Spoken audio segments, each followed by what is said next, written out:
नमस्कार, खबर 1 मिनट के साथ हाजिर हूं मैं अनुपम। 1 मिनट में पूरी खबर और उसका पूरा विश्लेषण, आइए देखते हैं।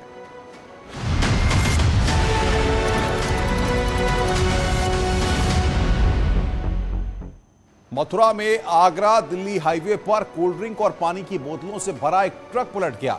हादसे के बाद कोल्ड ड्रिंक की बोतलें सड़क पर चारों तरफ फैल गईं, वहीं ट्रक का ड्राइवर गंभीर रूप से घायल हो गया।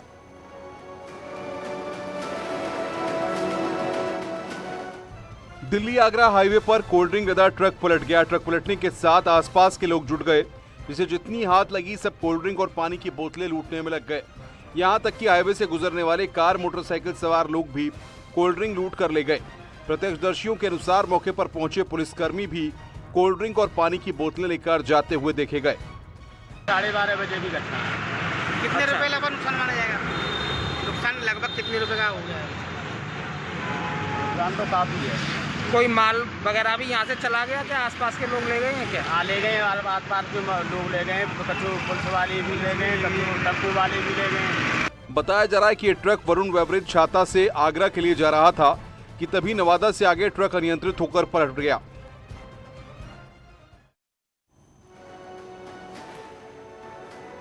जमीनी विवाद में पीड़ित एक शख्स ने अनोखे अंदाज में शिकायत की है। पीड़ित शख्स ने अपने कुर्ते को ही शिकायती पत्र बनाया और निकल पड़ा एडीजी साहब के दफ्तर की ओर।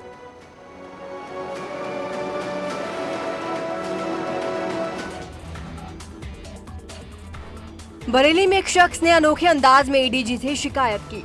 पीड़ित ने अपने कुर्ते पर इश्तिहार लिखवाया, जिस पर लिखा हुआ था कि बीजेपी नेता ने उसकी जमीन हड़प ली है। उसने बीजेपी नेता राम सिंह सैनी पर जमीन हड़पने का आरोप लगाया। तस्वीरों में आप देख सकते हैं, पीड़ित ने अपने कुर्ते पर ही पूरी शिकायत लिख दी है। पीड़ित शख्स अमरोहा का रहने वाला है। तो मैं सब बहुत भागा दौड़ा, लेकिन मेरी कोई सफलता नहीं हुई अभी तक कोई भी। तो मैं चाहता हूं कि इसकी जो है इनके पर उचित से उचित कार्रवाई होनी चाहिए और माननीय मुख्यमंत्री तक ये हमारी जो फरियाद है ये पहुंचनी चाहिए। और ये भूमाफिया सबसे बड़ा भूमाफिया है आज के दौर में। शिकायत लेकर शख्स एडीजी के पास पहुंचा। उसने इंसाफ की गुहार लगाई। एडीजी ने जांच करने के आदेश जारी किए हैं। पीड़ित का कहना है कि अगर इंसाफ नहीं मिला तो सीएम योगी से मामले की शिकायत की जाएगी।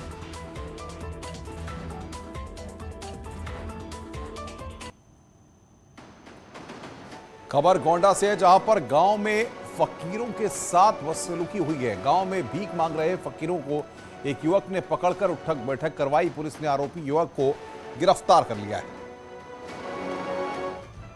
गोंडा के एक गांव में फकीर की वेशभूषा में घूम रहे 3 लोगों के साथ गांव के युवक ने बदसलूकी की। बताया जा रहा है कि तीनों फकीर भीख मांगने के लिए इलाके में घूम रहे थे। इसी बीच गांव के एक युवक ने इन तीनों को पकड़ लिया और इनसे नाम पता पूछने लगा। नाम पता सही ना बताने और आधार कार्ड ना दिखाने पर उसने उनके साथ अभद्रता शुरू कर दी और डंडा लेकर इन लोगों को कान पकड़कर उठक बैठक भी लगवाई। इतना ही नहीं, इस युवक ने इन फकीरों से जय श्री राम के नारे भी लगवाए। वायरल वीडियो के आधार पर पुलिस मामले की जांच में जुट गई है। कोई स्पष्ट जवाब नहीं दिया गया। इस पर एक व्यक्ति द्वारा इनके साथ अभद्र व्यवहार किया गया। फिलहाल पुलिस मामले की जांच में जुट गई है। साथ ही आरोपी युवक को गिरफ्तार कर पूछताछ कर रही है।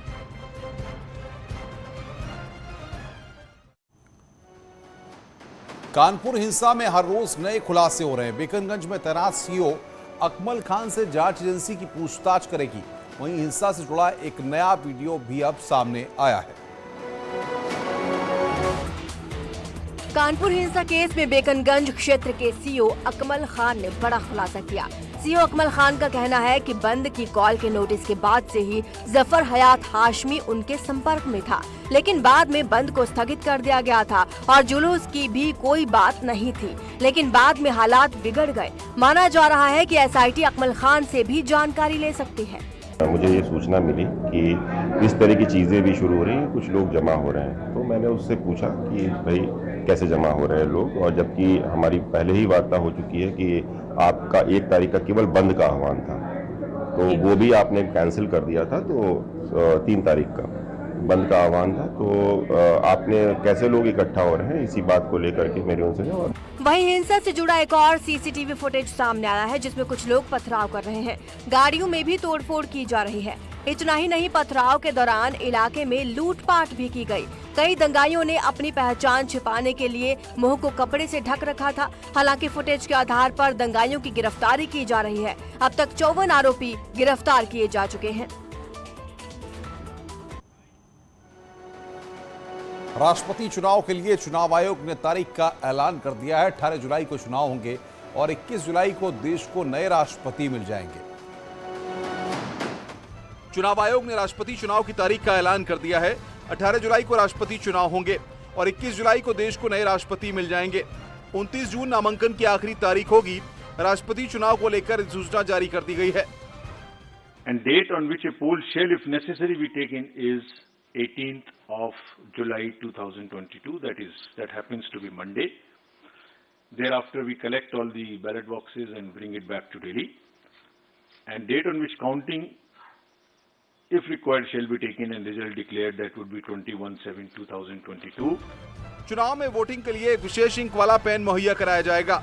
वोट देने के लिए 1, 2, 3 लिखकर पसंद बतानी होगी। पहली पसंद न बताने पर वोट रद्द हो जाएगा। दरअसल राष्ट्रपति रामनाथ कोविंद का कार्यकाल 24 जुलाई 2022 को खत्म हो रहा है। पिछली बार 17 जुलाई 2017 को राष्ट्रपति चुनाव हुए थे।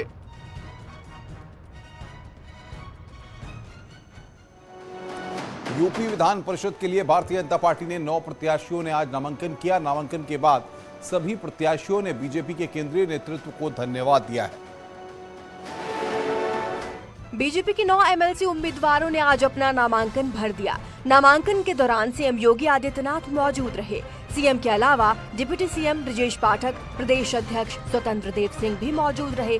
विधान परिषद चुनाव के लिए 7 मंत्रियों को बीजेपी ने उम्मीदवार बनाया है। इनमें से डिप्टी सीएम केशव प्रसाद मौर्य और भूपेंद्र चौधरी पहले से ही एमएलसी रहे हैं और योगी सरकार में भी मंत्री रहे हैं। सबसे पहले तो पार्टी नेतृत्व के प्रति माननीय प्रधानमंत्री जी, माननीय राष्ट्रीय अध्यक्ष जी, माननीय गृह मंत्री जी, माननीय रक्षा मंत्री जी और संसदीय बोर्ड के सभी माननीय सदस्यों के प्रति आभार प्रकट करता हूँ कि उन्होंने एक बार फिर से उत्तर प्रदेश के उच्च सदन में जाने का अवसर दिया है। 13 सीटों पर हो रहे विधान परिषद में 20 जून को मतदान होना है। हालांकि कोई भी अतिरिक्त उम्मीदवार नहीं होने के कारण मतदान की जरूरत नहीं पड़ेगी। राष्ट्रीय टीम को बधाई देते हैं। एक अच्छी टीम का चयन हुआ है और लोगों में उत्साह भी, उमंग भी है। देश में कोरोना की रफ्तार एक बार फिर देखने को मिल रही है। हालांकि उत्तर प्रदेश में केस नहीं के बराबर हैं, लेकिन फिर भी सावधानी बरतने की सभी को जरूरत है। देश में कोरोना ने एक बार फिर रफ्तार पकड़ ली है। पिछले 24 घंटे में कोरोना के 7,240 मामले सामने आए हैं। लगातार दूसरे दिन कोरोना केस में 40% बढ़ोतरी हुई है। स्वास्थ्य मंत्रालय ने सभी राज्यों को कोरोना को लेकर आगाह किया है। हालांकि डॉक्टर्स का मानना है कि कोरोना से मौत में काफी कमी आई है। ऐसे में सावधानी जरूर बरतें। तो कुछ केसेस स्पोरेडिक केसेस आते हैं और हमने देखा महाराष्ट्र में भी केसेस बढ़े हैं, कुछ साउदर्न स्टेट में भी बढ़े हैं, कई राज्यों में बढ़े हैं। पर हमें अभी भी जो कोविड की गाइडलाइन है उसका पालन करना चाहिए, हमें लापरवाही नहीं बरतनी चाहिए। और इसके साथ साथ ही हमें जो वैक्सीनेशन है, जिसका बूस्टर डोज जिसने नहीं लिया है वो जरूर अपना बूस्टर डोज लगा लें। चिंता की बात यह है कि 8 जून को भी कोरोना के मामलों में करीब 41% की बढ़ोतरी हुई थी। अगर इसी तरह ग्राफ बढ़ता रहा तो ये फिर से एक बड़े खतरे की आहट है।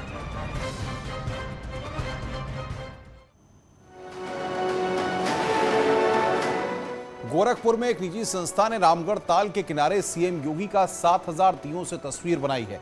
संस्था का कहना है कि जिले और प्रदेश का तेजी के साथ विकास करने के लिए सीएम योगी को उपहार स्वरूप भेंट किया है।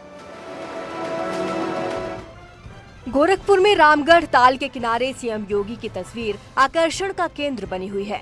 जिले में विकास को लेकर जागो गोरखपुर फाउंडेशन ने सीएम योगी आदित्यनाथ को धन्यवाद देते हुए अनोखे अंदाज में मिट्टी के दियों से तस्वीर उकेरी है। 7,000 से ज्यादा मिट्टी के दियों से मुख्यमंत्री योगी आदित्यनाथ की तस्वीर बनाकर सीएम योगी को समर्पित की गई है। 7,000 दियों के रंग बिरंगे दियों के माध्यम से और 50 वर्ग मीटर के दिए के दायरे में बना करके मुख्यमंत्री योगी आदित्यनाथ को ये हम लोगों ने उपहार स्वरूप दिया है। क्योंकि मुख्यमंत्री योगी आदित्यनाथ शहर का काफी विकास कर रहे हैं, उत्तर प्रदेश का भी विकास कर रहे हैं और गोरखपुर से उनका विशेष लगाव है। फाउंडेशन का मानना है कि सीएम योगी ने जिले और प्रदेश में विकास के कई कीर्तिमान स्थापित किए। इन्हीं विकास कार्यों से प्रेरित होकर फाउंडेशन ने ताल के किनारे सीएम योगी की अनोखी तस्वीर बनाई है, जो लोगों के लिए आकर्षण का केंद्र बनी हुई है। गंगा दशहरे के मौके पर सीएम धामी ने हरिद्वार के दौरे पर तमाम लोगों से मुलाकात की और सभी श्रद्धालुओं को मां गंगा स्नान के मौके पर अपनी शुभकामनाएं देते हुए प्रदेश में विकास के संकल्प को दोहराया है।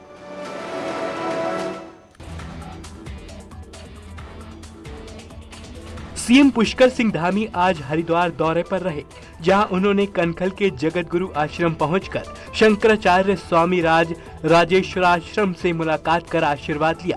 उपचुनाव में जीत के बाद मुख्यमंत्री पहली बार हरिद्वार पहुंचे थे। मुख्यमंत्री के दौरे पर बीजेपी नेताओं ने उनका जोरदार स्वागत किया। मुख्यमंत्री ने कहा कि आज गंगा दशहरा के पावन अवसर पर मां गंगा का आशीर्वाद लेने आए हैं। उन्होंने सभी श्रद्धालुओं और गंगा भक्तों को शुभकामनाएं दी और कहा कि उन्होंने मां गंगा से प्रदेश की खुशहाली के लिए कामना की है।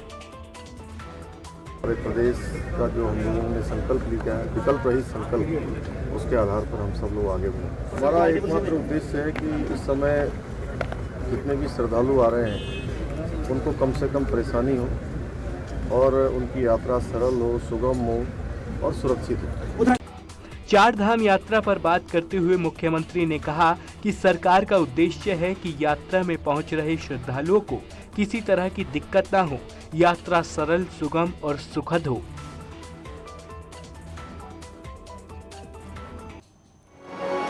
गंगोत्री धाम में मां गंगा का दशहरा धूमधाम के साथ मनाया गया। राजा भागीरथ की डोली को गंगा की धारा के पास ले जाकर विशेष पूजा अर्चना की गई।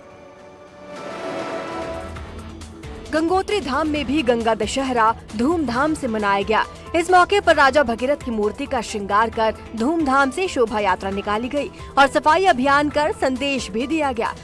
गंगोत्री धाम में विशेष गंगा लहरी और सहस्त्र नाम पाठ का आयोजन किया गया। बड़ी संख्या में श्रद्धालु इस पल के गवाह बने। आज ही के दिन माँ गंगा जी धरती पे अवतरित हुई थी और गंगा दशहरे का मतलब होता है कि आज ही के दिन यदि कोई गंगा में स्नान करे तो 10 पाप, जो 10 अगर किसी ने 10 पाप किए वो होते हैं तो सारे के सारे 10 पाप समाप्त हो जाते हैं और गंगा दशहरा का यही महत्व है। पौराणिक मान्यता है कि आज ही के दिन मां गंगा धरती पर अवतरित हुई थी। मां गंगा को धरती पर लाने के लिए राजा भगीरथ ने वर्षों तक कठोर तप किया था। गंगा दशहरा के दिन गंगोत्री धाम में राजा भगीरथ की मूर्ति का विशेष श्रृंगार किया गया। इस दौरान राजा भगीरथ की डोली को गंगा की पवित्र धारा के पास ले जाकर विशेष पूजा अर्चना की गई। चाइना बॉर्डर तक रोड कटने के बाद पिथौरागढ़ में धार्मिक पर्यटन खूब परवान चढ़ रहा है। खासकर आदि कैलाश और ओम पर्वत के दर्शनों के लिए भारी संख्या में लोग आ रहे हैं। अब तक 2000 से ज्यादा सैलानियों को इनर लाइन पास भी जारी हो चुका है। आदि कैलाश और ओम पर्वत हर कोई देखना चाहता है, लेकिन यहां तक पहुंच पाना हर किसी के लिए इतना आसान नहीं है। कम ही लोग प्रसिद्ध धार्मिक स्थलों तक पहुंच पाते थे, मगर अब चाइना बॉर्डर को जोड़ने वाली लिपुलेख और जोलिंगकांग रोड कटने से हफ्ते भर का पैदल सफर सिर्फ एक दिन में पूरा हो रहा है। रोड कटने के बाद पहली बार हिमालय में मौजूद इन जगहों तक सैलानी पहुंच रहे हैं। हमारे जो अनएक्सप्लोर्ड एरिया हैं, आदि कैलाश, ओम पर्वत, जोलिंगकांग और वहाँ के होम स्टेज और वहाँ की जो ट्राइबल कल्चर है, वो सारी चीज़ें पूरे मेनलैंड से लोगों को अट्रैक्ट करने के लिए एक बहुत सारा पोटेंशियल रखती है और मैं उम्मीद करता हूँ कि वो काफ़ी ज़्यादा बड़ी संख्या में लोग यहाँ पे आएंगे। इंटरनेशनल बॉर्डर पर होने के चलते इन इलाकों में जाने के लिए इनर लाइन पास जारी दिया जाता है। अब तक 2000 से ज्यादा सैलानियों ने इनर लाइन पास के लिए आवेदन किया है। इस साल भी मेरी बहुत इच्छा थी जाने की, परंतु आदि कैलाश वो यात्रा नहीं हो रही थी, तो मैंने देखा कि आदि कैलाश की यात्रा हो रही है, तो आदि कैलाश की यात्रा भी रोड बन चुका है, अदरवाइज ये यात्रा भी बड़ी कठिन थी। अपराधियों लगातार योगी सरकार में खौफ देखा जा रहा है, क्योंकि सबसे बड़ी बात यह है कि उत्तर प्रदेश में अलग अलग जिलों से ऐसी तस्वीरें भी सामने आती हैं। मुजफ्फरनगर में अपराधियों में पुलिस की कार्रवाई का डर भी देखा जा रहा है। यही वजह है कि एक हिस्ट्री शीटर गले में तख्ती डालकर शाहपुर थाने में सरेंडर करने पहुंच गया। साथ ही हिस्ट्री शीटर ने अपराध से तौबा करने की कसम खाई और पुलिस से रहम की भीख मांगी। उसने पुलिस को भरोसा दिया है कि आगे वो कोई अपराध नहीं करेगा।